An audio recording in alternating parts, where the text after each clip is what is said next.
Hello, friends. This is Dave Hurwitz, executive editor at ClassicsToday.com, here with some year-end 2022 thoughts on this is what's happened in the classical music world, in the universe, and the universe of recordings more generally, actually, because to a certain extent, the rest of the universe does affect what happens in the world of classical music. First, here is my first thought. Are you ready? The persistence of physical media. In fact, the unbelievably tenacious persistence of physical media. We've been hearing now for years and years and years and years and years that digital is the way to go, streaming is the way to go, and there are populations such as myself who like physical media, and populations who prefer to have things in tangible form. But what really has fascinated me is that compact discs continue to be made. Everyone has predicted their demise forever, but they have not yet demised. And even more wild, for me anyway, to my way of thinking, has been the rebirth of the LP. I mean, the LP. Remember those? Now, some of you may be collecting LPs, some of you may like them, and with the LP, all of the bullshit nonsense that we used to hear from LP enthusiasts, that somehow they're more natural because the groove reflects the actual bumpity bumps of the sound wave, and the Red Book standard for CDs is chopping off the digibits so you don't get the extra ambient digibits or bit thing, not even digis, the analogies that make the analog signal somehow warmer and more natural, and all of this crap that we heard for decades when CDs came over, the people who were opposed to the new technology. Oh my God, it was such foolishness. But yes, it's all back. The LPs are back, but the difference is this: they cost a frickin' fortune.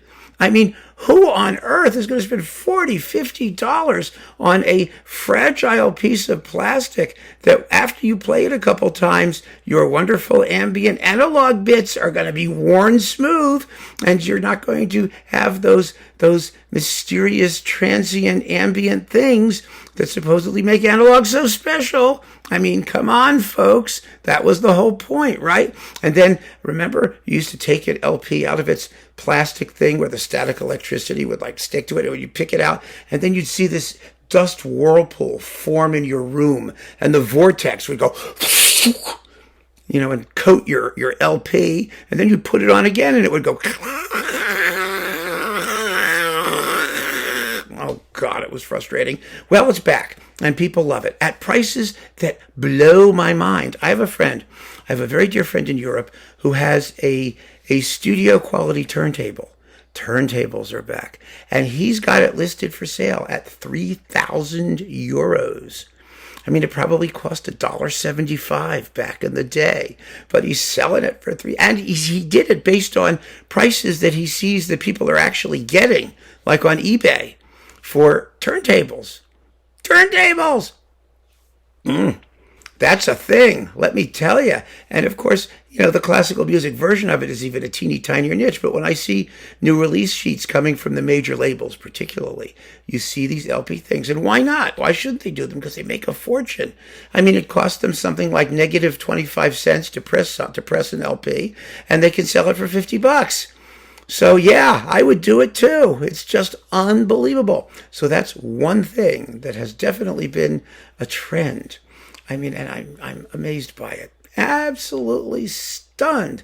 The other thing that just blows my mind always is the sheer amount of stuff that still is being released with no effort to actually sell it.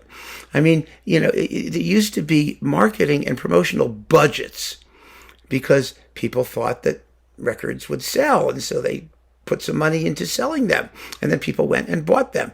But there are practically no physical shops other than used places, and maybe in major cities, Kaufhaus Beck may still be around, and Munchkin and the what you call it in France, maybe, I don't know. But the bottom line is you can't go to your local record store and get a selection anymore. It doesn't exist. So you're ordering things online, or you're downloading, or you're doing something, but they're still releasing this stuff. Tons of this stuff. The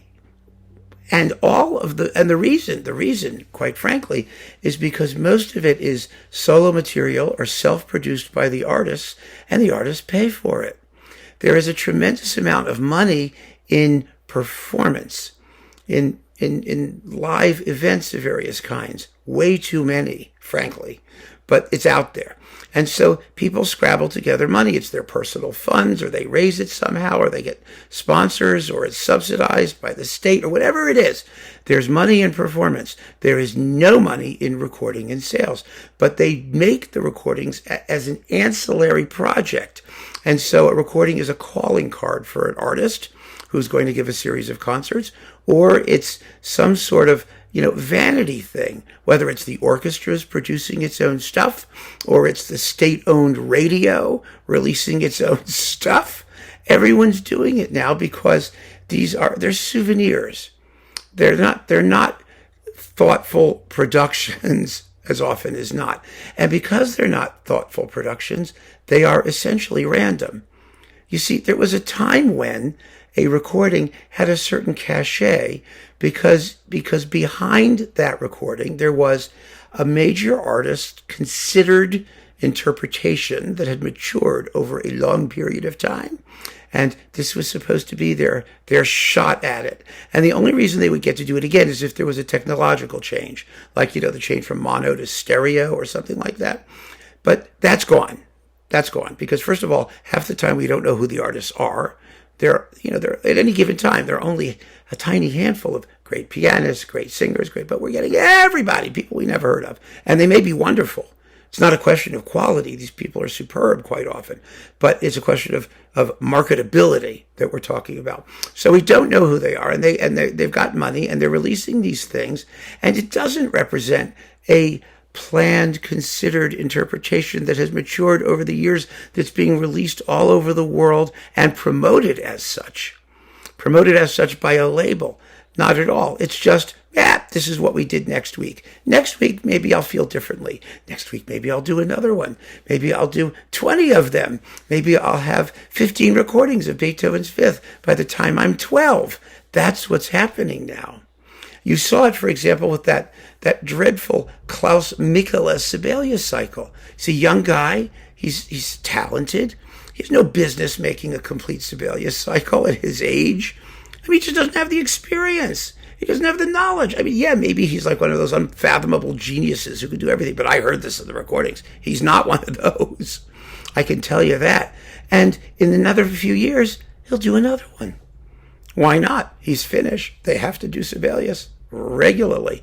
Pavel Berglund, remember? He did 3 Sibelius cycles, minimally, plus some extras. So, it's always possible. But there he is, a young guy at the start of his career, doing things that most people wait until the end of their careers or the maturity of their careers to do. And that really just blows my mind. But they don't care. They don't care because there isn't any money in making the record as such. No one expects these things to make piles of money through sales.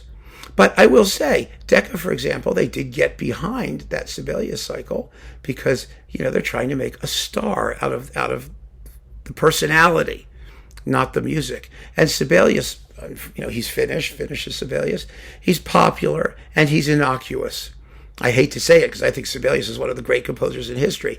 But in terms of safety in a release, he's innocuous. You can do a Sibelius cycle. It's only 3 discs. You're not risking a lot. And there's got to be some sort of promotional money behind it for the label to do it at all because they don't pay for anything now. The major labels are nothing but distribution wings. And that's what they do. People pay them to press the records and make it available through their distribution network. So it's a crazy situation. As always, it's a crazy situation. But the thing that amazes me is that the quantity of stuff coming out doesn't diminish. No matter what happens, there's more and more and more of it. I get emails from people every day saying, oh, here's my new album of, Spanish guitar favorites. And I just go, oh my God, you must be kidding. There's billions of the same thing. And I would love to be able to talk about them and listen to all of them and promote the ones I like, but who has the time? It's unfathomable how much stuff is available. And the artists are stuck now doing their own promotion, which makes me extremely uncomfortable because I don't like to talk to artists. I like to work through their intermediaries, through their labels, because it was the label's job to promote the artist and the critic was at a distance. When you have a personal relationship with the artist, it's very difficult to be honest, to claim complete ethical third-party distancing, which I like to be able to do.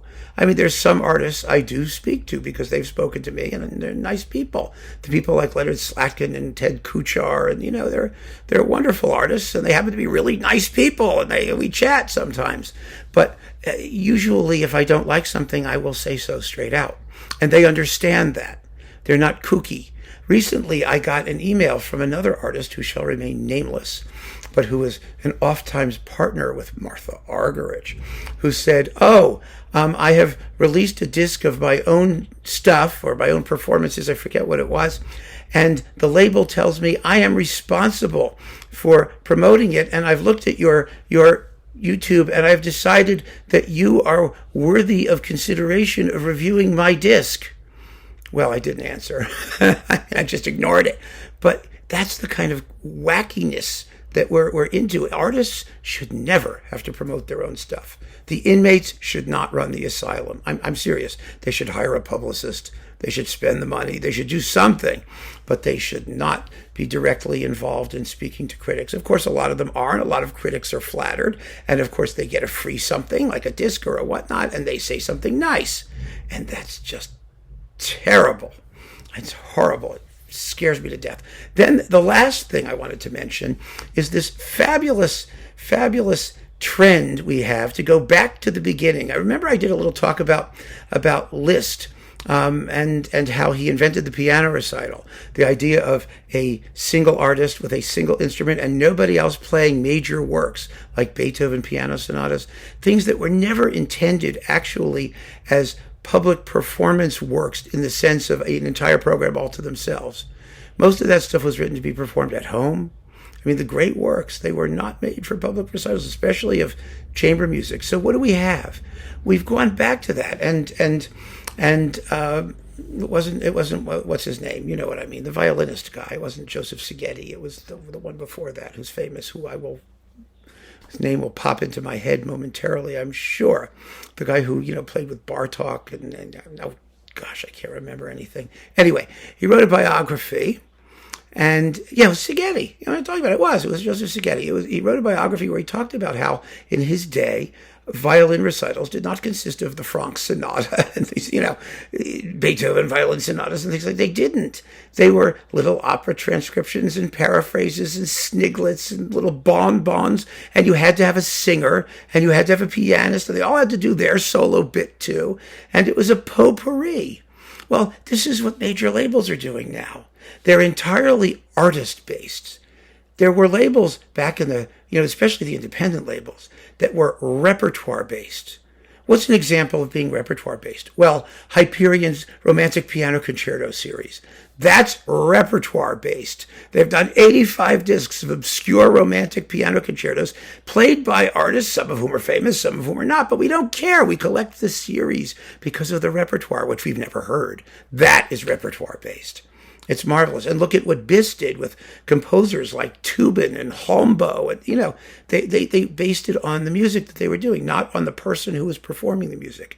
Now, the performers are all first rate for the most part. They really are. But the concept behind the series or was not artist based. When Wilma Cozart Fine and I used to talk about the Mercury Living Presence catalog, it was an entirely repertoire based catalog. It was created around What does the market need? What hadn't been done before?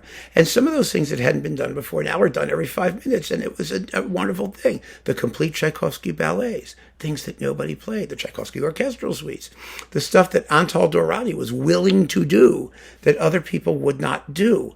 That is what made these labels so special and why we treasure them still. But the major labels, no. They are entirely artist-based, and the artists have to do popular things. And so they're doing the record company version of what Szigeti talked about, those old style recitals where they just do, little blooplets, little tiny, every so often they'll do a serious record just to prove their bona fides, right?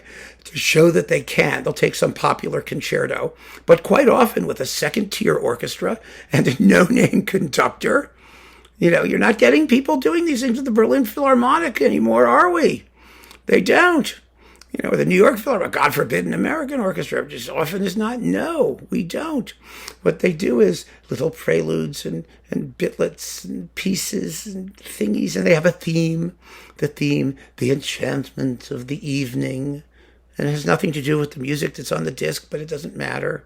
And that's what they're doing. They're doing concept albums. That is the classical music industry at the major labels these days. And then, of course, they have huge boxes of their back catalog that they're releasing for $2 a disc. And it's going to be, it's astonishing. It really is. But those are like three general areas that I have seen happening over the past year. And that, in addition to the usual insanity, like, things that they claim are classical, which what the hell is that? That kind of stuff. Weird crossover productions and all that nonsense. But that's always been with us. But this is really what's happening. It really fascinates me, and I'm so curious to see how long it can continue and what it's going to morph into. So keep on listening, friends. We've got a fun year ahead of us in 2023. Take care.